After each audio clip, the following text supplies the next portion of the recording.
Hello guys, this is Shiksha. Welcome to is English class channel by me. आज मैं आपको पढ़ाऊंगी literature की book जो है फुटप्रिंट्स विदाउट फीट का 6th चैप्टर। चैप्टर का नेम है the making of a scientist. इस चैप्टर के अंदर देखिए, मैं आपको एक शॉर्ट समरी दे देती हूँ, क्विक समरी जिसे कहते हैं हम, कि इस चैप्टर के अंदर एक लड़का है जिसका नाम है रिचर्ड एच ब्राइट। ये लड़का एक बहुत ही होशियार लड़का है, इंटेलिजेंट लड़का है और ये एक साइंटिस्ट है। इसने बचपन से ही बहुत सारी जो क्वालिटीज होती है ना, जैसे डेली जो काम होते थे उसमें वो तेज नहीं था, लेकिन जो एक्स्ट्रा होती है ना, कोई चीज इन्वेंट करने की, खोज करने की, नई चीजें बनाने की, ठीक है, कोई नई इन्वेंशन जिसे कहते हैं वो करने की, तो ये पूरी स्टोरी जो है ये इसी के ऊपर इलेबोरेट की गई है कि भाई वो कैसे पहले तितलियों पे कुछ करता है एक्सपेरिमेंट, एंड देन फिर वो क्या करना चाह रहा है, उसने जीत हासिल की या नहीं की, ये पूरा लेसन पूरा उसके बारे में ही है। देखिए, स्टार्ट करने से पहले मैं आपको एक बात क्लियर करना चाहूंगी कि मैंने अपने पिछले वीडियो में आपने एक आवाज सुनी होगी कि इसमें से नहीं आते, तो इसका मतलब ये नहीं है कि मैं आपको ये कह रही हूँ कि चैप्टर में से क्वेश्चन नहीं आते। ठीक है, चैप्टर में से डेफिनेटली क्वेश्चंस आएंगे, टेक्स्ट बुक के क्वेश्चंस आएंगे, लेकिन टेक्स्ट बुक में से ही आएंगे ये चीज मैं आपको नहीं कहूंगी। जैसे कि देखिए, आप आंसर्स बनाते हैं, एग्जामिनर क्या करते हैं, वो भी क्वेश्चंस बनाते हैं। क्वेश्चंस जो है चैप्टर के अंदर से आते हैं। अगर आप पूरा का पूरा वीडियो गौर से सुनते हैं या फिर आप सुन रहे हैं तो पूरा चैप्टर ध्यान से सुने, ताकि अगर चैप्टर से रिलेटेड कोई क्वेश्चन आए तो आप उसको सॉल्व कर सकें। ठीक है, तो ये चीज देखिए, मैं आपको बुक से क्यों पढ़ा रही हूँ, इसके पीछे एक वैलिड रीजन ये है कि देखिए, स्क्रीन पे पढ़ाना बहुत आसान है, स्क्रीन पे पढ़ाते भी होंगे, पढ़ा भी रहे होंगे, दैट डजंट मैटर। मैं आपको बुक से सिर्फ इसलिए पढ़ा रही हूँ ताकि आप ये फील कर सको कि आप लाइव क्लासरूम में पढ़ रहे हो, आप खुद पढ़ रहे हो इस चीज को। मैं लाइन वाइज आपको एक एक चीज एक्सप्लेन इसलिए कर रही हूँ ताकि आपको एग्जाम में जरा भी दिक्कत ना आए, आपको एक एक वर्ड की मीनिंग समझ में आए। ठीक है, चलिए हम स्टार्ट करते हैं ये लेसन जिसका नाम है the making of a scientist. चलो let's start. At the age of 20, a former scout of the year excited the scientist world with a new theory on how cells work. Richard H. Bright and his college roommate explained the theory in an article in the Proceeding of National Academy of Science. देखिए, इसमें क्या बोल रहा है वो कि भाई इसके अंदर ये कहना चाह रहा है कि देखिए, just wait for a word, कि देखिए, एट द एज ऑफ 22, मतलब लगभग 22 साल की उम्र में एक पुराना स्काउट ऑफ द ईयर ने कोशिकाएं, सेल मतलब क्या होता है, कोशिकाएं कैसे कार्य करती है, कैसे वर्क करती है, उसके बारे में, उसके सिद्धांतों के बारे में विज्ञान जगत यानी साइंस वर्ल्ड को हिला के रख दिया था। ओके, उसमें हलचल पैदा कर दी थी। रिचर्ड एब्राइट जो है और उनका जो क्लासमेट है, जो कॉलेज रूममेट था, उसने इस साइंस की जो ये इन्वेंशन, जो उसने धमाकेदार जो चीज पेश की थी, उसको proceeding of the national academy, ठीक है, proceeding of the national academy of science में एक आर्टिकल के रूप में उन्होंने पेश किया था। देखिए, यहाँ पे दिया हुआ है एक आर्टिकल, एक छोटा सा, एक जिसको मैं क्या कहूँ आपको, एक छोटा सा लेख समझ लीजिए आप। ठीक है, आगे क्या है देखिए कि it was the first time this important scientific journal had a published the work of college students। मतलब पहली बार ऐसा हुआ था कि कोई बड़ी साइंटिफिक जर्नल के अंदर किसी कॉलेज स्टूडेंट का लेख छपा था, इम्प्रिंट हुआ था।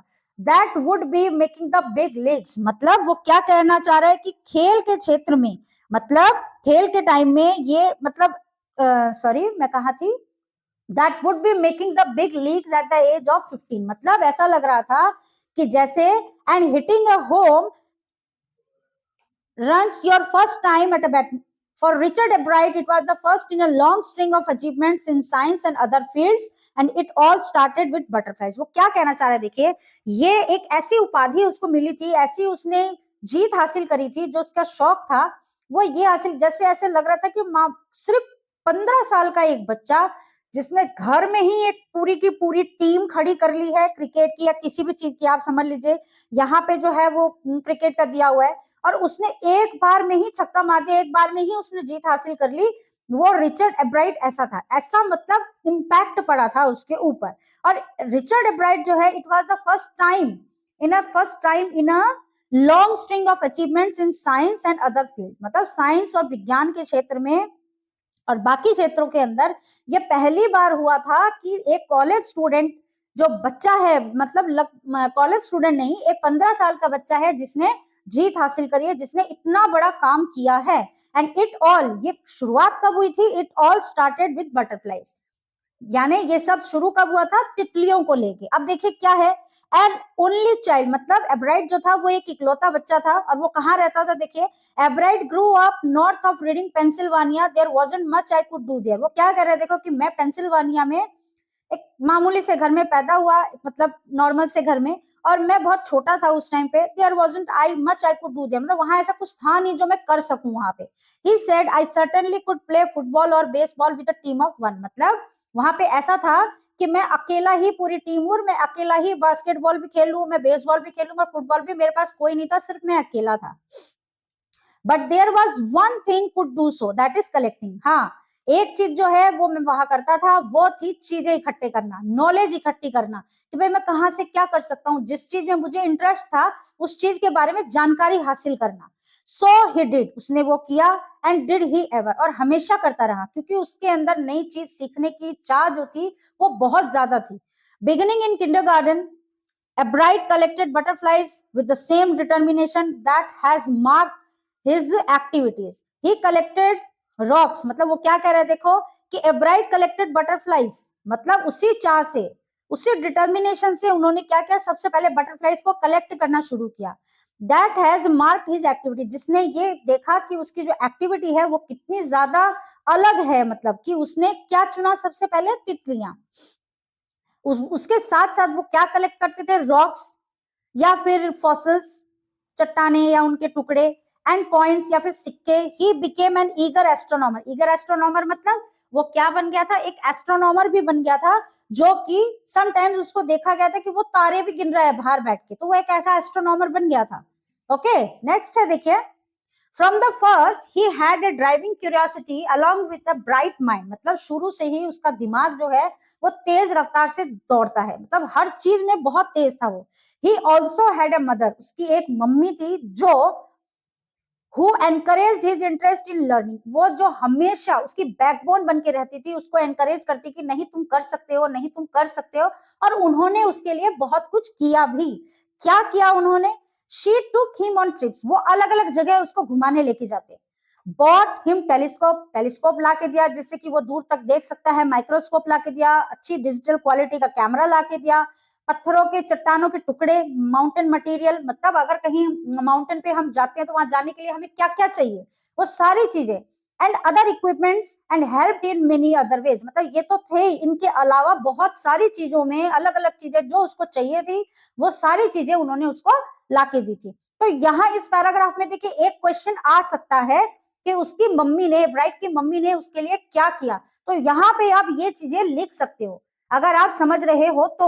Okay, I was is only companion, अब जो ये स्टोरी बता रहा है वो कह रहा है मैं एक इकलौता उसका साथी था, जो कि with until he started school, जब मतलब जब वो स्कूल जाने लगा था उससे पहले तक, ठीक है, उससे पहले वो बहुत अच्छा उसका फ्रेंड था, लेकिन उसके बाद जब वो स्कूल जाने लग गया, हिज मदर सेड, उसकी मम्मी ने क्या कहा, after that I would bring home friends for him, उसके बाद मेरा काम क्या था कि मैं दोस्त उसके घर पे लेके आता था उससे मिलने के लिए, लेकिन रात को, but at night we just did things together, जो भी काम हम करते थे वो हम साथ में करते थे। Richie was my whole life after his father died, मतलब रिची मतलब पूरी उसकी जिंदगी थी, जब उसके पिता गुजर गए थे, जब वो थर्ड ग्रेड में था, तो वो उसकी पूरी जिंदगी वही बन गई थी। शी एंड हर सन, मतलब वो और उसकी मम्मी, रिची कौन थी, एक लड़की जो ये स्टोरी बता रही है, ठीक है, उसके बारे में बोल रही हूँ, आप कंफ्यूज नहीं हुए।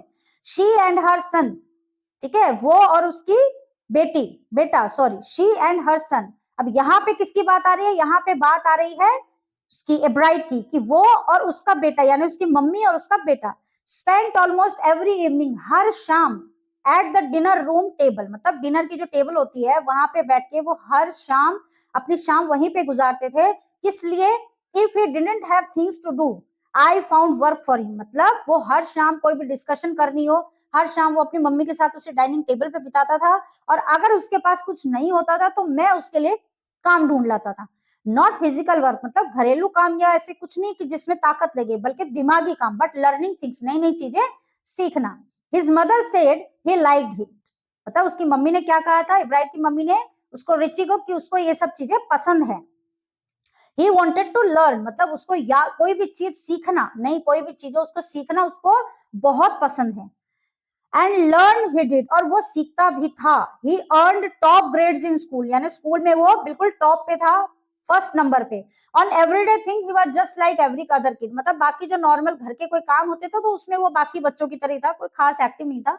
उसकी मम्मी ने कहा by the time he was in the second grade, जब वो सेकंड स्टैंडर्ड में आया तो एब्राइट had collected all 25 species of butterflies found around his home town, मतलब उसके घर के इर्द गिर्द जो 25 तरह की तितलियां उसने इकट्ठा करी थी, कहाँ, उसके घर के आसपास। यहाँ नीचे देखिए सब तरह की लिस्ट दी हुई है, क्या क्या है वो लिस्ट आपको पढ़नी पड़ेगी, ओके यहाँ पे। उसके बाद देखिए क्या बोल रहा है कि that probably would have been the end of my butterfly collecting, मतलब इस कलेक्शन के बाद उसको ऐसा फील होने लग गया था कि अब ये काम जो है, अब ये काम हमें यही बंद कर देना चाहिए, मतलब बटरफ्लाई कलेक्ट करने में क्या है, अब वो इस चीज को बंद करना चाहता था। ही सेड, वो बोला कि बट, लेकिन उसके बाद उसकी मम्मी ने क्या कहा देखिए, but then my mother got me a children book called the travel of monarch X. Monarch क्या है, अ टाइप ऑफ बटरफ्लाई। यहाँ पे हर चीज के बारे में देखिए बता रखा है, कितनी तरह की बटरफ्लाई है और वो क्या क्या है, ठीक है। तो वो क्या कह रहा है, जैसे ही मैंने ये सोचा कि भाई अब मुझे ये चीजें बंद करनी है, उसी वक्त मेरी मम्मी ने मुझे एक छोटी सी चिल्ड्रन की, सॉरी छोटी सी नहीं, एक चिल्ड्रन की बुक, बच्चों की बुक ला के दी, जिसका नाम था the travel of monarch X, ठीक है। That book which told how monarch butterflies migrate to central America. उस बुक में ये लिखा था कि सेंट्रल अमेरिका, माइग्रेट मतलब भेजा जाना, वो ये कह रहे हैं कि उस बुक में ये लिखा था कि मोनार्च बटरफ्लाईज को कैसे सेंट्रल अमेरिका भेजा जाता है। Opened the world of science to the eager young collector. अब ये शब्द जब उसने अपनी, उसकी मम्मी ने जब उसको कहा तो उसके अंदर एक क्वेश्चन स्टार्ट हो गया, एक क्यूरियोसिटी हो गई कि ये क्या है, मुझे इस चीज के बारे में किसी भी हाल में पता करना है। नेक्स्ट है देखिए, at the end of the book readers were invited to help study butterfly migration. और उस बुक के अंत में देखिए क्या लिखा हुआ था कि जो भी इस चीज के बारे में दिलचस्पी ले रहे हैं, जिनको इंटरेस्ट है या कुछ सीखना चाहते हैं माइग्रेशन, बटरफ्लाई माइग्रेशन में, वो हमारी मदद करें, ठीक है। They were asked to tag butterflies for research by doctor Frederick. क्या कह रहे हैं देखिए, they were asked to tag butterflies. Tag butterflies मतलब बटरफ्लाई के पंखों के ऊपर टैग लगा देना, for research by doctor Frederick, कि भाई रिसर्च के लिए डॉक्टर फ्रेडरिक रिसर्च कर सके, कि भाई अलग अलग तरह की तितलियां जो है वो उनके ऊपर रिसर्च कर सके। A Urquhart of the University of Toronto Canada, मतलब ये उरुक्वर्ड क्या है, ये एक प्रोफेसर थे जो कनाडा की यूनिवर्सिटी में पढ़ाते थे, टोरंटो में। Ebright mother wrote to doctor Urquhart. Bright की मम्मी ने क्या किया कि उन्होंने डॉक्टर उर्कवार्ड को एक लेटर लिखा, एक पत्र लिखा, और जल्द ही and soon Ebright was attaching lights adhesive tags to the wings of monarch, मतलब जल्दी जल्दी उसने भी क्या किया, फिर उसने, एब्राइट ने तितलियों के पंखों के ऊपर उसने भी टैग लगाना स्टार्ट कर दिया। टैग मतलब भाई कौन सी स्पेसीज है या इस तरीके का कुछ। Anyone who found a tag butterfly was asked to send the tag to the Dr. Urquhart, मतलब जिन तितलियों पे एब्राइट टैग लगाता था वो तितली वो छोड़ देता था। तो उसने ऐसा कहा था कि अगर किसी को भी वो टैग लगी हुई तितली मिलती है तो आप डॉक्टर उरुक्वार्ट को वो चीज सेंड कर दे, ताकि वो जान सके कि ये तितली में क्या है, या कौन सा स्पेसीज है, या जो भी इनकी साइंटिफिक जो भी वर्क होता है उसमें। The butterfly collecting season, butterfly collect करने का भी एक सीजन होता है, around reading last 6 weeks in the late summer, मतलब बिल्कुल गर्मी के आखिरी के जो 6 हफ्ते होते हैं उसके अंदर वो बटरफ्लाई कलेक्ट करने का एक टाइम पीरियड होता है। देखिए यहाँ पे जो है, यहाँ पे ग्राफ दिया हुआ है पूरा, तो इसको आप गौर से देख लें एक बार। If you are going to chase them one by one you won't catch very many, मतलब अगर तुम एक एक करके उनको पकड़ना चाहोगे तो फिर एक एक करके तो बहुत मुश्किल हो जाएगा। इसीलिए अगला कदम क्या होना चाहिए, the next step for Ebright was to raise a flock of butterflies. Ebright का अगला कदम क्या था कि वो तितलियों का झुंड, जहां पे 20, 25 से 30 बटरफ्लाई एक साथ उसको मिल सके।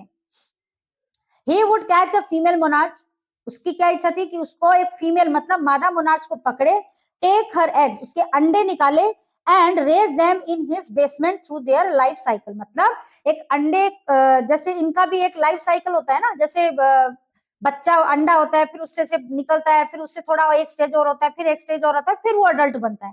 तो वो क्या कह रहा है कि वो अंडा उसने निकाला और उसने क्या किया, अपनी बेसमेंट के अंदर उसको रख दिया, उसकी लाइफ साइकिल जैसे जैसे दिखेगी वैसे वैसे वो उसका एक्सपेरिमेंट में काम आएगा। अब कैसी होती है देखिए इनकी life cycle, from egg to caterpillar, egg से कैटरपिलर में, फिर उसके बाद प्यूपा में, और फिर उसके बाद में एडल्ट बटरफ्लाई में। Then he would tag the butterflies wing, फिर उसके बाद वो उस बटरफ्लाई के पंखों को टैग करेगा एंड लेट देम गो, और उसके बाद उनको जाने देगा। For several year his basement was home, मतलब कई सालों तक उसका जो बेसमेंट है घर का, वो हजारों मोनार्च से भरा हुआ था in different stage of development, जिनका अलग अलग स्टेज चल रहा था, मतलब कई सालों तक ये चीजें चलती रही उसके बेसमेंट के अंदर। Eventually I began to lose interest in tagging butterfly, मतलब धीरे धीरे अब मुझे बटरफ्लाई टैग करने का जो काम था उसमें मुझे थोड़ी बोरियत, इंटरेस्ट खत्म होता जा रहा था। इट्स टेडियस, टेडियस मतलब नीरस था, उसमें किसी तरह का कोई रस नहीं था, वो मतलब नीरस काम था, उसमें कोई इंटरेस्ट ही नहीं था। And there is not much feedback, को खास अच्छा फीडबैक भी नहीं आ रहा था कि भाई मैंने ये काम शुरू किया तो मुझे बहुत अच्छा फीडबैक मिलता। Ebright said sorry in all the time I did it he laugh, मतलब Ebright said in all the time, मतलब एब्राइट कह रहा है कि हमेशा हर वक्त मैंने ये काम किया, हंस के उसने बोला। Only 2 butterflies I had tagged were recaptured, मतलब मैंने इतनी सारी बटरफ्लाईज को टैग किया था, लेकिन उसमें से सिर्फ 2 बटरफ्लाई जो है जो कैप्चर हुई है। And they were not more than 75 miles from where I live, और वो भी वो थी जो लगभग 75 मील की दूरी में थी, मेरे घर के इर्द गिर्द थी। तो वो हंस के ये बात बता रहा है, ठीक है।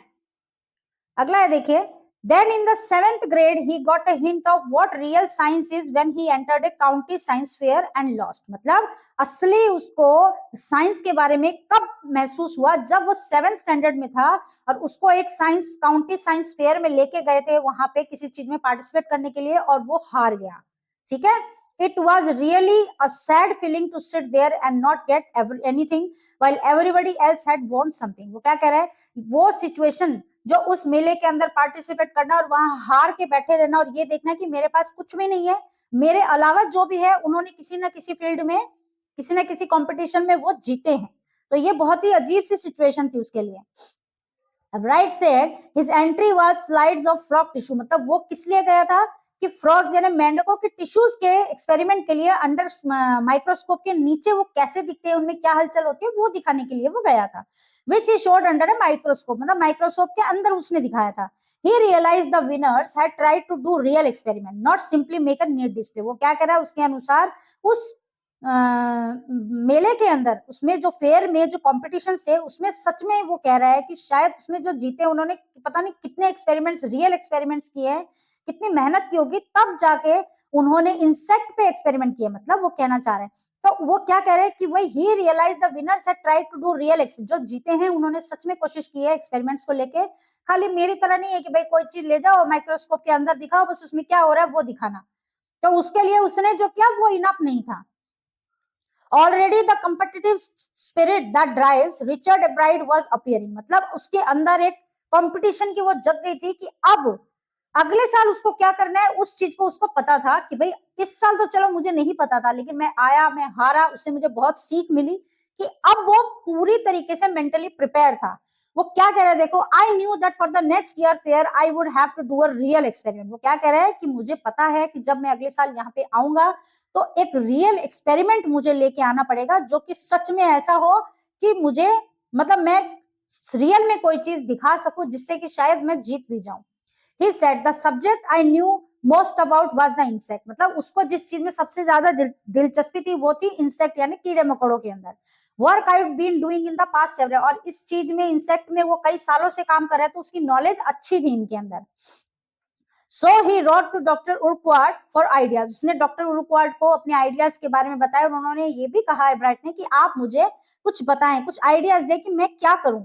And back came A stack of suggestions for experiment, मतलब जैसे ही एब्राइट ने उसको उनको लिखा, उसके बदले में उर्क्वार्ट ने बहुत सारे, मतलब स्टैक ऑफ सजेशन, मतलब सजेशन पे सजेशन, सजेशन पे सजेशन, इतने सारे सजेशन दिए एक्सपेरिमेंट्स पे कि वो तुरंत समझ गया कि उसको क्या करना है। Those kept Ebright busy all through high school, वो जितने सजेशंस उन्होंने भेजे थे वो सारे सजेशंस में, और एब्राइट इतना बिजी हो गया स्कूल के अंदर कि आखिरकार उसने जब नेक्स्ट ईयर वो काउंटी में फेयर हुआ, उसके अंदर उसको प्राइज मिला, और इंटरनेशनल साइंस फेयर था वो, prize project in county and international science fair, मतलब काउंटी में तो उसको मिला ही, लेकिन इंटरनेशनल साइंस फेयर था उसमें भी उसको प्राइज मिला, ठीक है। For his 8th grade project, 8th class में जब वो प्रोजेक्ट था उसका, 8th क्लास में जब वो हुआ, अपने 8th क्लास के प्रोजेक्ट के लिए उसने क्या किया, देखिए, Ebright tried to find the cause of viral disease that kills nearly all monarch caterpillar every few year. जब 8th क्लास में था तो उसने क्या नई चीज सोची, उसने ये सोचा कि जो मोनार्च, जो ये कैटरपिलर्स है, ये आखिर ऐसी कौन सी डिजीज है वायरल जिसके लिए कि मतलब सारे मोनार्च कैटरपिलर लगभग एवरी फ्यू ईयर, कुछ सालों में वो सारे मोनार्च जो है वो मर जाती है, आखिर ऐसा क्यों है, किस लिए है। Ebright thought the disease might be carried by a beetle, उसको लगा कि शायद ये बीटल भी एक तरह का इंसेक्ट होता है, तो उसको लगा कि शायद ये बीटल जो है इसकी वजह से शायद ये मोनार्च जो है ये मर रहे हैं। He tried raising caterpillars in the presence of beetle, तो उसने क्या किया, उसने ये कोशिश करी कि जो मोनार्च है उनको बीटल जहां है उसी जगह में उनको बड़ा करे, कि वो देख सके कि क्या मेरी थ्योरी सच है कि भाई बीटल की वजह से मोनार्च मर रहा है। I didn't get any real results he said, और मुझे कोई खास रिजल्ट नहीं मिला, मेरी जो थ्योरी थी कि शायद इनकी वजह से मर रहा है तो ऐसा मुझे कुछ खास वहां दिखा नहीं। But I went ahead and showed that I had tried the experiment, this time I want. और फिर उसने क्या किया, देखिए, आगे बढ़ा, वो इस चीज से उसने हार नहीं मानी कि उसको कुछ दिखा नहीं, वो उसी को लेके आगे बढ़ा और आखिरकार फाइनली उसको मिला, और इस बार वो जीता, दिस टाइम आई वोन। The next year his science fair project was testing the theory that viceroy butterflies copy monarch। वो क्या कह रहे थे कि अगले साल फिर साइंस प्रोजेक्ट में टेस्टिंग द थ्योरी, ये थ्योरी टेस्ट करने के लिए कि वाइसरॉय बटरफ्लाइज कॉपी मोनार्च, जो बटरफ्लाइज है वाइसरॉय वो क्या मोनार्च की जैसी दिखती है। The theory was that viceroy looks like monarch because monarch doesn't taste good to birds, मतलब पक्षियों को मोनार्च ज्यादा पसंद नहीं होते हैं, ठीक है। ये थ्योरी मानी गई है कि वाइसरॉय जो है वो बिल्कुल मोनार्च जैसे लगते हैं, बिकॉज मोनार्च जो है वो पक्षियों को ज्यादा पसंद नहीं आते हैं, बर्ड्स जो है वो कीड़े मकोड़े तो खाते ही हैं, तो वो कह रहे हैं कि जो मोनार्च है वो उनको ज्यादा पसंद नहीं है, शायद उनका टेस्ट अच्छा नहीं है। Viceroy on the other hand do taste good to birds, लेकिन उससे अगले हाथ में हम देखें कि पक्षी जो है वो वाइसरॉय को खाती है, शायद वाइसरॉय के अंदर बहुत अच्छा टेस्ट है। So the more they look like monarch the less they are to become a bird's dinner, मतलब so the more they look like monarch, मतलब जैसे वो मोनार्च की तरह दिखते हैं लेकिन the less likely they to become a bird's dinner, और उतने ही देखिए मोनार्च को वो नहीं खाती है पक्षी, लेकिन वो दिखती मोनार्च की तरह है, जो ये वाइसरॉय है दिखती मोनार्च की तरह, लेकिन बर्ड्स को इनका टेस्ट काफी अच्छा लगता है। Ebright's project was to see whether in fact birds would eat monarch, Ebright का प्रोजेक्ट क्या था कि क्या पक्षी जो है वो मोनार्च को खाते हैं। He found that a starling would not eat ordinary bird food, he found that a starling would not eat ordinary bird food, it would eat all the monarch it could get। वो क्या कह रहे हैं देखिए कि he found that a starling would not eat ordinary bird food, वो क्या कह रहे हैं एक स्टारलिंग जो है वो ऑर्डिनरी बर्ड फूड, मतलब वाइसरॉय जैसे पक्षी को खाना ठीक है वो तो कोई बात नहीं, लेकिन मोनार्च जैसे बटरफ्लाई को खाना ये बहुत अलग बात है। It would eat all the monarch it could get, वो क्या करे वो उसका बस चले तो वो जितनी मोनार्च है ना वो सबको खा जाए उनको। This project was placed first in the zoology, zoology भी आपको पता है कि पढ़ाई होती है जानवरों की, zoology division, and third overall in the county science fair। This project was placed first in the zoology, मतलब सबसे पहले जूलॉजी में इसको डिवीजन में इसको भेजा गया, इसको प्रेजेंट किया गया, प्लेस किया गया, और फिर third overall in the county science fair, और तीसरी जब बार उसको काउंटी साइंस फेयर में देखा गया। देखिए नेक्स्ट क्या है। In his second year in high school, Richard Ebright began the research that led to his discovery of an unknown insect hormone. Indirectly, it also led to his new theory on the life of cells। वो क्या कह रहा है देखिए, second year के अंदर high school में, second year में in his second year in high school, मतलब 11वीं में या 12वीं में समझ लीजिए, सेकेंड ईयर है तो शायद 12th है। Richard Ebright began the research that led to the discovery of an unknown, मतलब उसने जब 12th में था तो उसने एक ऐसे अननोन ऐसे अननोन वायरल के बारे में उसने खोज की, insect and unknown insect hormone. Indirectly it also led to his new theory of life of cells, मतलब कोशिकाओं की जो वो पढ़ाई कर रहा था उसकी लाइफ के बारे में, उसमें ये एक नया चीज, एक नया टॉपिक उसको मिल गया था कि भाई वायरल जो है ये इंसेक्ट हार्मोन के बारे में, इसके बारे में मैं और क्या जान सकता हूँ। The question he tried to answer was simple, उसने जो क्वेश्चन किया उसका जवाब जो था वो बहुत ही सिंपल था। क्या क्वेश्चन था उसका कि what is the purpose of the 12 tiny gold spots on A monarch pupa. वो क्या कह रहे हैं कि एक मोनार्च के प्यूपा के पंख में समझ लीजिए कि 12 सोने के जैसे चमकने वाले गोल्डन स्पॉट्स हैं उसके। तो उसका मतलब क्या है, वो क्या पर्पस के लिए है, क्या उसके पीछे कोई मकसद है, कोई पर्पस है उसका। Everyone assumed the spots where just ornamental, सबने ये कहा कि भाई वो जस्ट ऐसे गहने की तरह, जैसे जानवरों में होता है ना, भाई ये पक्षी कितना सुंदर है, ये इंसेक्ट कितना सुंदर है, भाई उनकी बनावट ही ऐसी होती है। Ebright said but doctor Urquhart didn't believe it, लेकिन वो क्या कह रहा है एब्राइट कि भाई ठीक है चलो मैंने तो मान ली, लेकिन डॉक्टर उर्कवार्ट इसको नहीं मानेंगे। To find the answer, Ebright and another excellent science student first had to build a device that showed that the spots were producing a hormone necessary for the butterfly's full development. वो क्या कह रहे हैं देखिए कि एब्राइट और उसका एक साथी, एक अनादर साथी मतलब साथ का मेट, जो एक अच्छा साइंस स्टूडेंट था, उन्होंने एक ऐसा डिवाइस बनाया जिससे कि ये पता चला कि उनके शरीर पे जो स्पॉट्स थे वो उनके हॉर्मोन्स के लिए, उनकी ग्रोथ के लिए, फुल डेवलपमेंट के लिए बहुत जरूरी थे, नेसेसरी थे। This project won Ebright first place in the country fair, मतलब काउंटी फेयर। ये जो टॉपिक वो लेके गया था काउंटी फेयर के अंदर, तो इस टॉपिक ने एब्राइट को फर्स्ट पोजीशन दिलाई and entry into the international science and engineering fair. और उसके बाद उन्होंने जैसे इसमें जीत हासिल कर ली, फिर इनका नाम जो है वो इंटरनेशनल साइंस में और इंजीनियरिंग फेयर में रेकमेंड किया गया। There he work third place of zoology. He also got a chance to work during the summer of the entomology laboratory of the Walter Reed Army Institute of, मतलब उसको एक और मौका दिया गया कि वहां पे Walter read army institute of research में उसको काम करने का मौका दिया गया, क्योंकि वो उन्होंने जो ये खोज की थी ये बहुत ही अलग थी, मतलब कोई सोच भी नहीं सकता, उन्होंने इतनी डिटेल से इसके बारे में बताया था। As a high school junior, Richard Ebright continued the advanced experiments on the monarch pupa. जैसे कि as a high school junior, high school में जूनियर था, तो उसने क्या कह रहा है कि रिचर्ड एब्राइट ने कंटिन्यूड हिज एडवांस, वो एक्सपेरिमेंट करता रह गया मोनार्च प्यूपा के ऊपर कि आगे से आगे हमें और क्या इंफॉर्मेशन मिल सकती है। That year his project won first place at the international science fair, मतलब उस साल जो इसने कोशिश की, जो नई नई चीजें वो निकाल के लाया, तो जो इंटरनेशनल साइंस फेयर था उसमें भी इन्होंने फर्स्ट पोजीशन हासिल की। And gave him another chance to work in the army laboratory during the summer, मतलब जब उन्होंने ये जीत हासिल करी तो आर्मी लैबोरेटरी के अंदर दूसरी बार उनको काम करने का मौका मिला। The following summer, after his freshman year at Harvard University, Ebright went back to the laboratory of Department of Agriculture, मतलब काम करने के बाद जो वो एग्रीकल्चर डिपार्टमेंट में काम करता था वहां वो वापस आ गया। पहले तो वो आफ्टर हिज फ्रेशमैन ईयर मतलब हार्वर्ड यूनिवर्सिटी में उसको काम मिला था, वहां पे उसने काम किया। जब उसका पीरियड खत्म हो गया तो उसने क्या किया, वापस जो डिपार्टमेंट ऑफ एग्रीकल्चर है वहां पे वो आ गया and did more work on the hormone for the gold spots.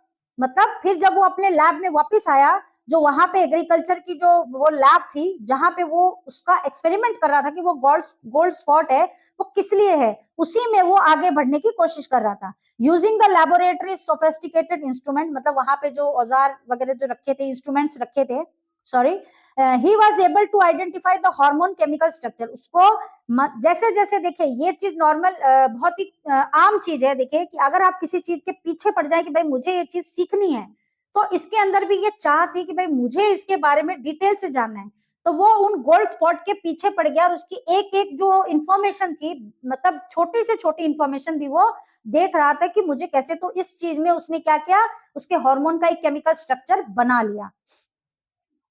A year and a half later, मतलब लगभग 1.5 साल बाद, during his junior year Ebright got the idea for his new theory about cell life. लगभग 1.5 साल बाद एब्राइट को एक नई आइडिया मिली, जो क्या थ्योरी थी, अबाउट सेल्स लाइफ, कोशिकाओं की जिंदगी जैसे, सेल्स लाइफ के बारे में।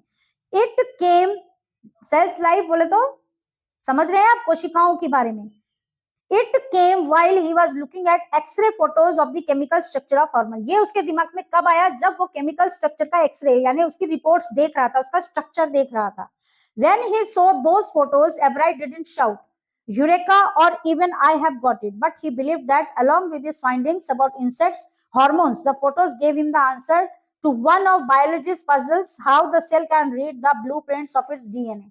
DNA is the substance in the nucleus of a cell that controls its heredity. It determines the form and function of the cell. Thus, DNA is the blueprint for life. मतलब इसमें क्या कहना चाह रहा है, कुल मिला के मैं आपको बताती हूँ, क्योंकि इस पूरे का पैराग्राफ का मतलब यही है।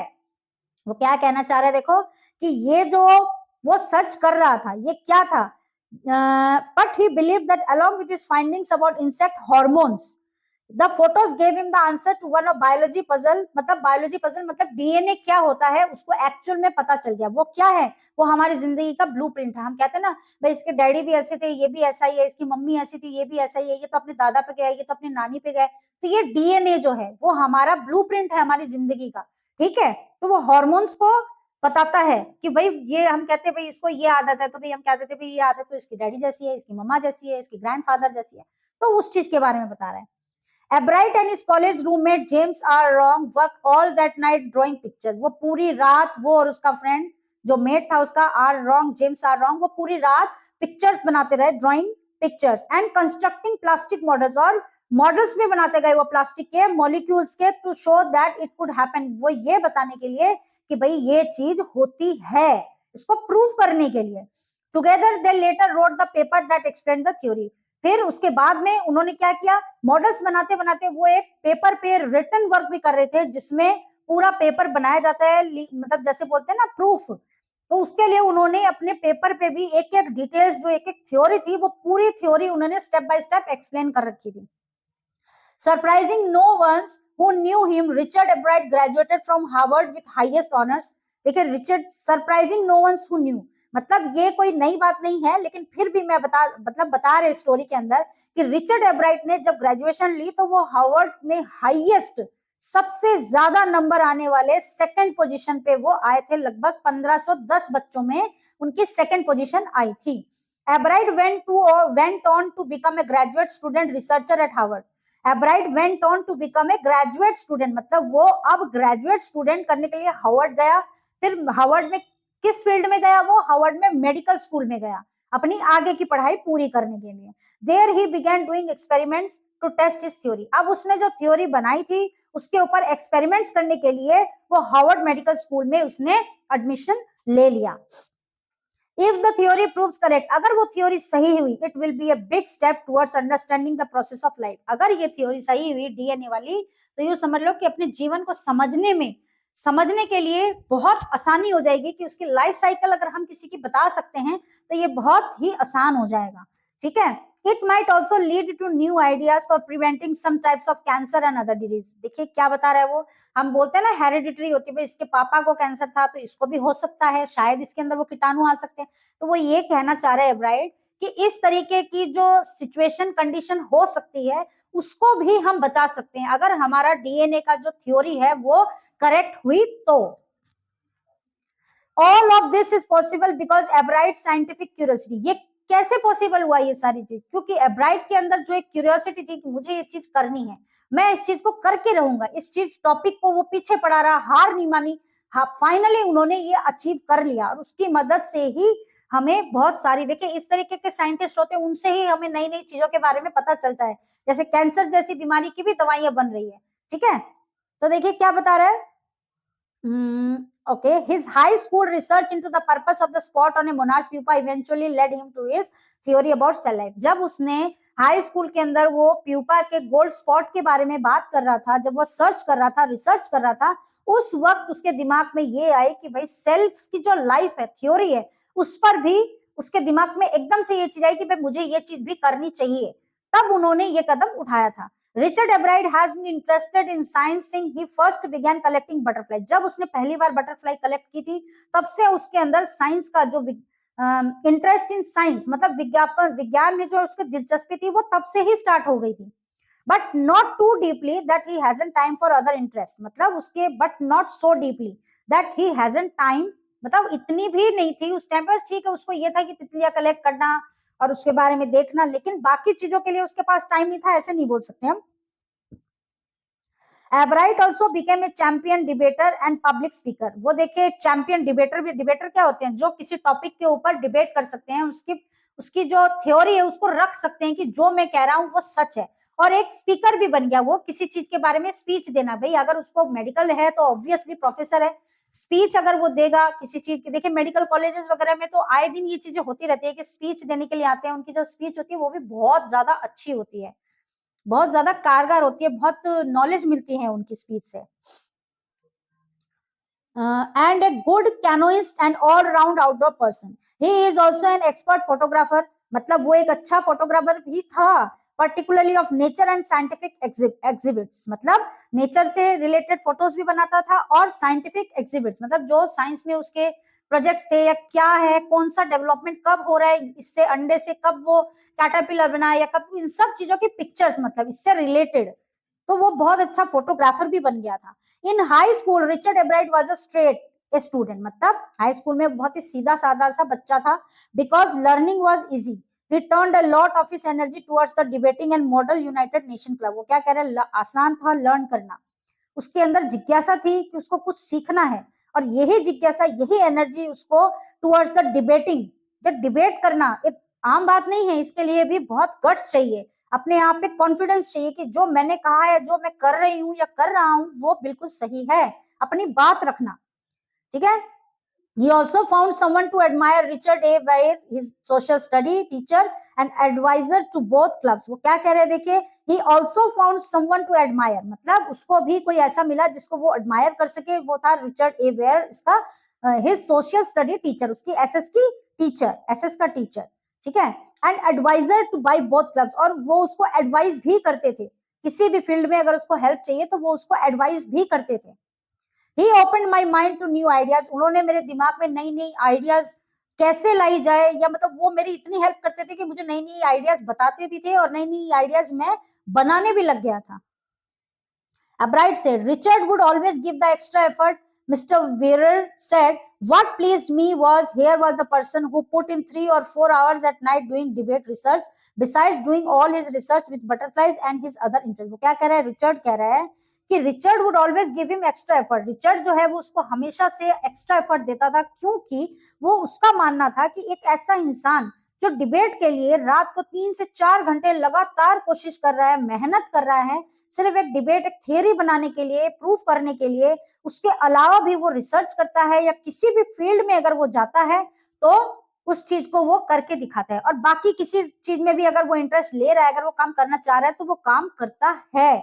इसीलिए रिचर्ड जो है वो उस पर ज्यादा मेहनत करते थे, ज्यादा एफर्ट लगाते थे। रिचर्ड वॉज कम्पिटिटिव, कम्पिटिटिव मतलब वो बिल्कुल वो करता था कि भाई मुझे ये चीज करनी है, अगर उसको आ रही है तो भाई मुझे क्यों नहीं आ रही ये चीजें। Mr Ware continued but not in a bad sense, Mr Ware continue, ठीक है वो कर रहे हैं कंटिन्यू, लेकिन किसी बुरे उसमें नहीं। ये explain that Richard wasn't interested in winning for winning, Richard को ये नहीं था कि मुझे जीतना ही है, वो करता था काम किस लिए, क्योंकि उसको इंटरेस्ट है, उसको क्यूरियोसिटी है, उत्सुकता है उस काम को करने की। विनिंग सेक और winning to get a prize, उसको कोई लाभ नहीं था, कोई लालच नहीं था उसको कि मैं फर्स्ट आऊं या मुझे प्राइज मिले। Rather he was winning because he wanted to do the best job he could। वो क्यों जीत रहा था, क्योंकि वो चाहता था कि जो भी मैं काम करूं वो सबसे बढ़िया करूं, बेस्ट करूं। For the right reasons he wanted to do the best। वो क्या कह रहा है, बिल्कुल सही कारण की वजह से he want to be the best, सही कारणों की वजह से वो चाहता था कि मैं बेस्ट बनूं, जो भी वो सर्च कर रहा है वो सब एकदम एक्यूरेट और 100% करेक्ट रहे। And that is one of the ingredients in the making of a scientist, start with a first rate mind, add curiosity and mix in the will to win for the right reason। देखिए एक अच्छा scientist, ingredients in making of अ, वो क्या कह रहे हैं, scientist, एक बेहतर साइंटिस्ट बनने के लिए ये चीज आप अपने दिमाग से निकाल दे कि मुझे फर्स्ट आना है या मुझे प्राइज लेना है या मुझे जीतना है, नहीं। आप अगर एक अच्छा साइंटिस्ट बनना चाहते हो तो उसके लिए आप अपनी क्यूरियोसिटी को बढ़ाएं कि मुझे ये चीज सीखनी है, हार ना माने, चीज को करते जाए, उसको छोड़े ना, डीमोटिवेट ना हो बिल्कुल भी। And that is the one of the ingredients in making the mix and right reason। Albright has these quality, Albright के पास ये सारी qualities थी, इसीलिए वो एक कामयाब साइंटिस्ट बना। From the time the book The Travel of Monarch X opened the world of science to him, Richard Albright has never lost his scientific curiosity। The Travel of Monarch X opened the world of science। Travel of Monarch X है, उसने science की दुनिया को खोल के रख दिया था, क्योंकि यही वो किताब थी जहां से एब्राइट को आइडिया मिला था, जहां से उसने स्टार्टिंग की थी। Richard एब्राइट has never lost his scientific curiosity, और रिचर्ड एब्राइट ने कभी भी अपनी क्यूरियोसिटी नहीं खोई है साइंटिफिक एक्सपेरिमेंट्स को लेके। जब भी उसको कोई चीज मिलती, उसके दिमाग में आती, वो उसको खोद के रहता, उस पर वो एक्सपेरिमेंट करके रहता। यहाँ हो जाता है हमारा चैप्टर फिनिश। अब मैं आपको बताती हूँ, देखिए 2-4 क्वेश्चंस है जो इसके अंदर मैं आपको इंपॉर्टेंट बता सकती हूँ, जो क्वेश्चन आ सकते हैं, ठीक है। जैसे कि देखिए मैंने आपको बताया था वो पैराग्राफ था जिसमें मैंने आपको ये बताया था कि भाई उसकी मम्मी ने कैसे हेल्प की थी, how did his mother help him, कैसे उसकी मम्मी ने उसकी मदद की थी। तो उसमें मैं ये बता सकती हूँ कि भाई his mother found that he was curious about things around him. उसकी मम्मी को दिखा कि मेरा बेटा जो है उसके इर्द गिर्द जो भी चल रहा है उसके लिए बहुत क्यूरियस रहता है, नई नई चीजें घूमने ढूंढने के लिए। तो इसीलिए उसने कभी भी उसको एनकरेज करना नहीं छोड़ा और जो भी उसको चाहिए थे वो सारी चीजें उसको ला के दी और वो उसके लिए एक इंस्पिरेशन बन के रही। ठीक है, और देखिए एक क्वेश्चन और मैं बताती हूँ आपको कि what lesson does a bright learn when he does not win anything at a science fair. ये भी क्वेश्चन इंपॉर्टेंट है। देखिए कि साइंस फेयर में जब वो गया, वो वहां पे मतलब ऐसा क्या हुआ कि उस पल से वो कुछ सीखना चाहता था कि व्हाट लेसन, उसको क्या सबक मिला उस मेले में जाके। तो हम ये कहेंगे कि एब्राइट लर्न अ लेसन। उसने क्या किया वहां, उसने एक सबक सीखा। क्या सबक सीखा कि उसने ज्यादा मेहनत नहीं की थी, उसने सिर्फ सिंपल सा एक वो फ्रॉग के सेल्स को माइक्रोस्कोप में दिखा दिया सिर्फ। और जब वो हार गया, जब वो हार के बैठा हुआ था, उसने क्या देखा कि उसके अलावा वहां पे जो भी उसके इर्द गिर्द थे वो सब जीते हुए थे, उन्होंने प्राइज ले रखा था और वो किसी ना किसी फील्ड में उन्होंने जीत हासिल कर रखी थी। लेकिन उन सब के अलावा सिर्फ एक ब्राइट ही था जिसने किसी भी तरह की जीत हासिल नहीं की था और वो हार गया था। एक क्वेश्चन मैं आपको और बताती हूँ, देखिए जैसे कि बड़ा क्वेश्चन मैं आपको बताती हूँ, छोटा बताती हूँ। देखिए कि विच थ्योरी इज डिस्कवर्ड बाय एब्राइट। भाई वो कौन सी थ्योरी थी जिस एब्राइट ने डिस्कवर की थी। ये देखिए ये क्वेश्चन लगभग आ सकता है, ये इंपॉर्टेंट लग रहा है मुझे कि विच थ्योरी इज डिस्कवर्ड बाय एब्राइट। एब्राइट ने कौन सी थ्योरी डिस्कवर की थी। तो हम ये कहेंगे कि Ebright discovered the theory how cell work, कोशिकाएं कैसे काम करती है। ये इंपॉर्टेंट क्वेश्चन है, मुझे लग रहा है जैसे ये क्वेश्चन आ सकता है। इसका आंसर क्या हो जाएगा, how cells work. Okay so guys यहाँ जो है ये चैप्टर होता है खत्म। वीडियो को हम यहीं एंड करते हैं। चलिए मिलते हैं नेक्स्ट वीडियो में।